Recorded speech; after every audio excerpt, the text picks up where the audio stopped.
बिस्मिल्लाहिर्रहमानिर्रहीम। शुरू करता हूँ अल्लाह के पाक नाम से जो बहुत बड़ा मेहरबान नहायत रहने वाला है।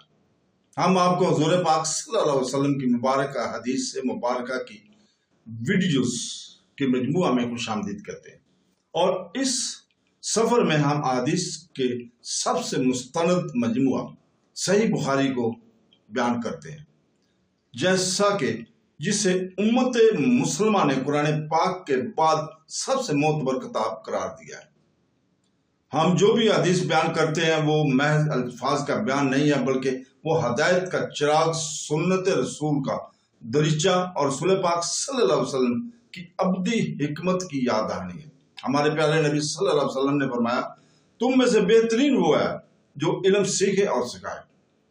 तो इन हदीस की सुनकर और इन पर गौर व फिक्र करके हम इल्म को फैलाने और सुन्नत रसूल के इह्या के इस इल्म मिशन में, अजीम मिशन में हिस्सा ले रहे हैं।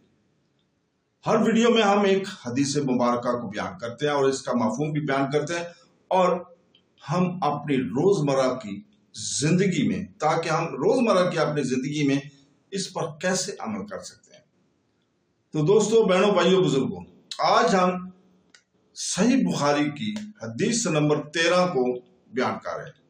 तो दोस्तों, हजरत अनस रज़ी अल्लाह ताला अन्हु से रवायत है कि वो नबी करीम सल्लल्लाहु अलैहि वसल्लम बयान करते हैं कि आपने फरमाया, तुम में से कोई शख्स मोमिन नहीं हो सकता यहाँ तक कि अपने भाई के लिए वही चीज पसंद करे जो अपने लिए पसंद करता है। इस हदीस में ईमान की नई नफी से मुराद के माल ईमान की नफी मकसूद है, जैसा कि अरबी जुबान में कहा जाता है फलां शख्स इंसान नहीं है। इससे मुराद कामिल इंसान होने की नफी है। इससे मालूम होता है कि जो मुसलमान दिगर अरकान इस्लाम का ख्याल रखते हुए इस मुबारक खसलत को अमल में लाएगा वो मोमिन कामिल होगा, बसूरत दिगर इसका ईमान नाक़िस होगा।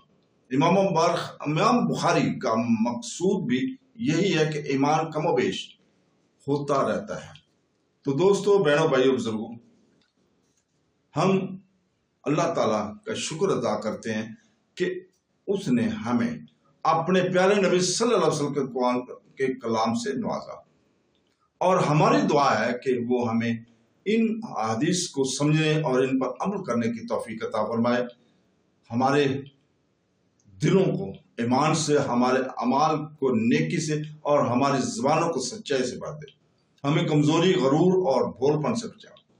हमें कुरान पाक और सुन्नत रसूल पर मोहब्बत, इनकिसारी के साथ अमल करने वालों में शामिल फरमा।